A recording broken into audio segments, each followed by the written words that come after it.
ఆటకాళ్ళు పాటకాళ్ళు ఉంటారు. ఇవాళ పాట వేలం పాట అయిపోయింది, మనం చూస్తున్నాం. అట్లాంటి సందర్భంలో ప్రజల పక్షాన ప్రశ్నించేటువంటి పాటలు కరువైపోయింది.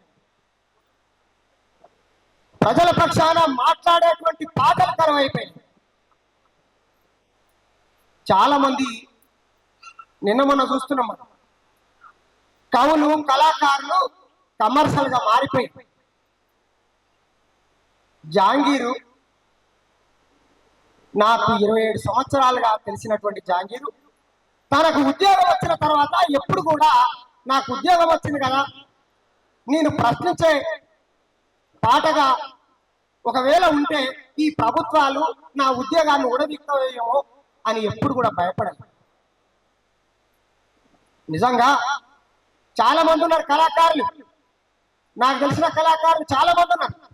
వాళ్ళంతా కూడా ఉద్యోగాలు రాగానే ప్రశ్నించడం మానేసి ప్రజల పక్షాన పాట పాడడం మానేసి, కానీ జాంగీరు రాజ్యహింసలో అనేక మంది చనిపోయినప్పుడు వాళ్ళ అంత్యక్రియలకు హాజరైంది. ఆ ఊరేగింపులలో పాటలు పాడాడు. నిన్నగాక మొన్న మా జేఏసీ మిత్రులు ఇక్కడ పక్కనే ఉన్నటువంటి మేము ఈ జగదక్పూర్లో 6 నెలల క్రితం ఒక మీటింగ్ పెట్టాం. నేను వస్తున్నానని చెప్పి జాంగీర్ అన్న ఆడికి వచ్చింది. అక్కడికి వచ్చినప్పుడు ఒక మంచి మాట మాట్లాడి, ఇవాళ పాలకులు చేస్తున్నటువంటి గత ప్రభుత్వం ఏ విధంగా మోసం చేసిందో ఆ ప్రభుత్వాన్ని ఇంటికి పంపినము అని చెప్పి ఆ ప్రభుత్వం మీద దుమ్మెత్తిపోసింది. మరి ఇప్పుడున్న ప్రభుత్వం అయినా ఉద్యమకారులకు ఖచ్చితంగా ఇచ్చిన అటువంటి హామీలను నెరవేర్చాలని చెప్పి మాట్లాడాడు. నేనన్నా నువ్వు ఇట్లా ప్రజలను నిజంగా ప్రభుత్వం మీద నువ్వు ఇట్లా మాట్లాడితే మరి నువ్వు ఈ ఉద్యోగాలకు కూడా ఇస్తారు కదా అని అన్నా. అంటే ఆయన ఒకటే మాట మాట్లాడి, అన్నా నాకు ఈ ఉద్యోగం ఉంటేంటి లేకపోతే, కానీ నేను ఎప్పుడైనా ప్రజల పక్షాలనే మాట్లాడతా, ప్రజల కోసమే పాట పాడతా అని చాలా గొప్పగా మాట్లాడినటువంటి వ్యక్తి. అట్లా చాలా మంది ఇట్లాంటి వాళ్ళు చాలా అరుదుగా ఉంటారు. ఆ రోజు గద్దరన్న మీద కాల్పులు జరిగింది ఎందుకు అంటే ప్రజల పక్షాన పాట పాడండి కాబట్టి. బెల్లి లలిత 17 ముక్కలు ఎందుకయిందంటే ప్రజల పక్షాన పాట పాడింది కాబట్టి. ఇవాళ జాంగీరు ప్రజల పక్షాన పాట పాడిండు, ఇవాళ ప్రజల గుండెల్లో నిలిచిపోయింది. కాబట్టి కవులు కళాకారులారా, ఇక్కడికి వచ్చిన మిత్రులారా, ఏ మాటైనా ప్రజలకు కనీసం ఒకసారి కాకుండా ఒకసారి ఉపయోగపడే విధంగా ఉండాలని నేను కోరుకుంటున్నాను. ముఖ్యంగా ఇక్కడ ఉన్నటువంటి రాచకొండ రంగన్న, ఆయన చూసినప్పుడు, మా రమణాచారి సార్ చూసినప్పుడు మేము ఇంకా బతికే ఉన్నామా అని అనిపిస్తుంది. ఎందుకంటే అట్లాంటి నిర్బంధంలో నుంచి వచ్చినటువంటి వాళ్ళు. రాజనరసింహ సార్ ఉన్నాడు, రాజనరసింహ గారు సీనియర్ జననాట్య మండలి, ఆయనతో అనేక అనుబంధాలు ఉన్నాయి. మేమంతా ఒక దగ్గర కూర్చొని పాటలు పాడుకునేటోళ్ళు. ఇక్కడ బండారి నరసింహన్ ఉంటాడు గిరిపల్లిలో, ఆయన కూడా వచ్చింది ఇప్పుడే. సారథుల కొలువు వచ్చింది. ఆయన తెలంగాణ కోసం ఒక పాట రాసాడు, అప్పట్లో చాలా ఫేమస్ అయిన పాట. అదేంటంటే అన్నారారో రైతన్నాలేరా, అన్నారారో రైతన్నాలేరా, తగపట్ట మన తెలంగాణ దండు కట్టాలే, దండోరా వెయ్యాలే, దండు కట్టాలే, దండోరా వెయ్యాలే, అన్నారారో రైతన్నాలేరా, అన్నారారో రైతన్నాలేరా. ఈ పాటను తెలంగాణలో అంటే ఈ ఊత పద అన్నారారో రైతన్నాలేరా, దీనిని మా షేక్ బాబా కావచ్చు, మా రాజనరసింహన్న, అరే ఊరికే మన తెలుగునే పాట పాడుకుంటే ఎక్కడ పోయి దీన్ని కూడా మనం ఉర్దూలో చేయాలని నాంపల్లి సురేష్ వచ్చిండు ఆ మిత్రుడు. వీళ్ళు బ్రహ్మాండమైనటువంటి తర్జమా చేస్తారు.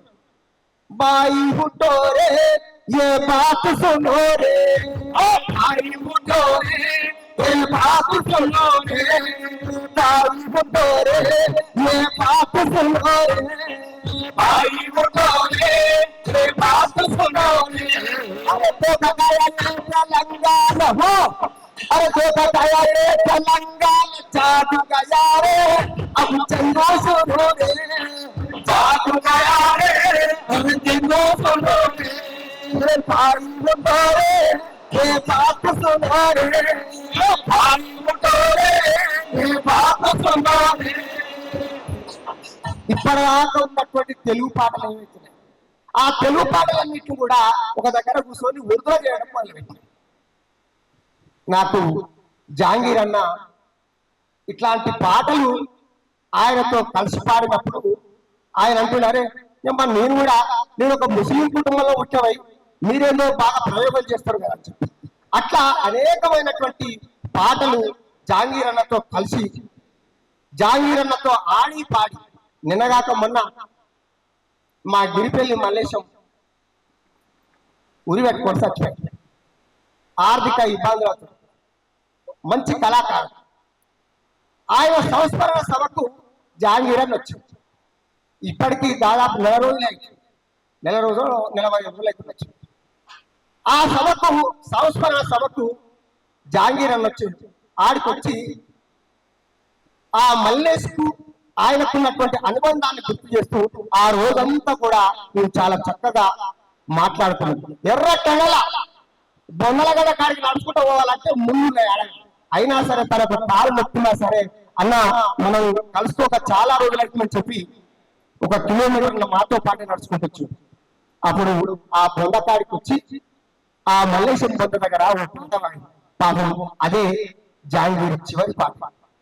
దండాలు దండాలు రా మల్లేశ పోరాడ దండాలు రా, దండాలు దండాలు మల్లేశ పోరాడ దండాలు రా, దండాలు దండాలు రా మల్లేశ పోరాడ దండాలు రా, మల్లేశ దండాలు దండాలు రా మల్లేశ పోరాడ దండాలు రా, ఉద్యమ దండాలు రా మల్లేశ పోరాడ దండాలు రా, మల్లేశ ఉద్యమ దండాలు రా మల్లేశ పోరాడ దండాలు రా మల్లేశ. ఇట్లా తన ఆట ద్వారా పాట ద్వారా అనేక మంది కన్నీళ్ళని తెప్పించింది. అట్లా నల్లగొండ జిల్లా మీద మేమంతా పాదయాత్ర చేస్తాం. మా రమణాచారి సారు మా పంతులు ఈయననే మా రథసారి తప్పుడు పెళ్లి లలిత, నేను, మా రంగన్న మేమంతా కలిసి ఒక టీం ఈ జాంగీర్ అన్నతో సార్ మేమంతా పాదయాత్ర చేసేది ఎర్రటంగ. ఒక్కొక్కసారి బువ్వ కూడా దొరకపోయేది కదా సార్ మాకు. ఒక టైంలో బువ్వ దొరకక చూసి వచ్చి ఒక దగ్గర ఆ పొప్పటి పండు తిని ఓ శలకల వండుకుంది. అప్పుడు అక్కడ ఉన్నటువంటి కలుపుజీలకు వచ్చినటువంటి అనేక మంది అక్కలు ఆ పక్కనే ఉన్నారు. వాళ్ళంతా తమ మధ్యాహ్నం కోసం తెచ్చుకున్నటువంటి సత్తులు తెచ్చుకొని తిందామని కూర్చున్నారు. అప్పుడు జాంగీర్ అన్న ఒక పాట పాడి, మా ఊరు విడిసి వచ్చి మీ ఊరికొచ్చినాము, మా ఊరు విడిసి వచ్చి మీ ఊరికొచ్చినాము, విడిసి వచ్చి మీ ఊరికొచ్చినాము, మా ఊరు విడిసి వచ్చి మీ ఊరికొచ్చినాము. సంపూర్ణ మీరే మా సాధుకున్న మీరే, మా సంపూర్ణ మీరే మా సాధుకున్న మీరే, సంపూర్ణ మీరే మా సాధుకున్న మీరే, మా సంపూర్ణ మీరే మా సాధుకున్న మీరే. ఈ 2 ముక్కలు మాట్లాడగానే వాళ్ళు తెచ్చుకున్న సద్దులను తెచ్చి మా ముందర అంటే ఆయన యొక్క పాట ఒక మనిషిని కరిగిస్తుంది. ఆయన యొక్క పాట నవ్విస్తుంది. నవ్వించడం అంటే అంత ఆశమాషి కాదు. జాంగీర్ అన్న నవ్విస్తాడు, ఏడిపిస్తాడు. కాబట్టి మా జాంగీర్ అన్న ఇవాళ మా కళ్ళ ముందు నిన్న మొన్నటి దాకా మాతో కలిసి ఉన్నాడు, మాతో మాట్లాడిండు. మాతో కలిసిన ఒక 15 రోజులలో మాకు ఇట్లాంటి వార్త తెలిసింది. కాబట్టి ఆ అన్న కోసం ఒక పల్లవి చరణం వార్త మాట్లాడే వాళ్ళు చాలా మంది ఉన్నారు. వందనమన్నో వందనమన్నా వందనమన్నో వందనమన్నా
కళాకారుడా నీకు వందనమన్నా